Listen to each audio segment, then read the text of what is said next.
Extend the network of your connectedness to many people. Now, this is a big mantra. You've already heard me say it about 3, 4, 5 times that the power of this group is networking, okay? And the reason why you see that Jews are so successful is because they've even built into their life connecting and networking with other people. How many times did we say we are the most connected and social culture on the earth because of Facebook and Instagram? And yet, most of the time we're hoarded up in some private little room, not meeting real people, tapping on these little screens, not actually connecting with anybody, right? And so we've kind of become more introverted and more excluded. But their culture is completely opposite to that. They meet in the mornings, practicing Jews meet in the morning for their communal life is that every single morning they meet for prayer.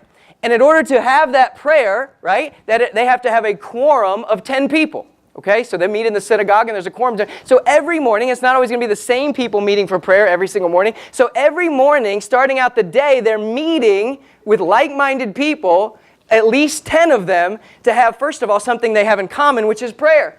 But after prayer, then obviously discussions are going to break out, right? And we know that relationships lead to transactions, and transactions lead to wealth. So I'm not saying the whole point of this is not you need to get involved in a prayer group, though I'm sure that wouldn't hurt, okay? But the point of this is that you need to be strategically, like the Jewish people, you need to be strategically scheduling times to connect. This is a good one, okay? But there's so many others and so many other places that you need to be strategically connecting with other business professionals because that is the power of growing your business. Like Tim stands up here and talks about it. And you guys, those of you that came up here and stood and talked about your business, you'd be amazed. Sometimes people will do that once and then they don't come back up for 6 months. And I don't understand it because you never know when the time you come up and promote, there's going to be somebody sitting out there that wants and needs to do business with you. You need to constantly be taking those opportunities to network with folks. Your new favorite question everywhere you go should be, what do you do?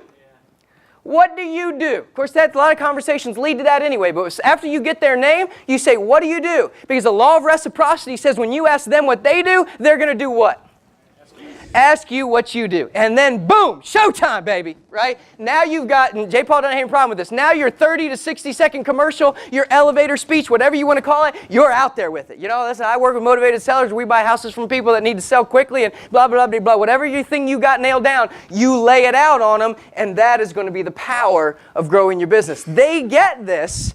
Do you get this? Because a lot of times people, they say they get it, but are you using every opportunity you meet with people? Do you believe so much in the morality and the dignity of what you do that you are vocal about it and that you strategically make times to connect with people? It's the law of reciprocity and feeling of obligation. That constant being obligated, giving. If you ever read the book, fantastic book, Influence by Robert Cialdini, he talks at length about this whole law of reciprocity, but it's that whole feeling that when you give something to somebody, they feel like they have to pay it back. And then when they pay it back, there's this feeling of giving. And there's this constant feeling of obligation and satisfying that feeling of obligation that creates relationships and bonds that last and that create business partnerships that make money.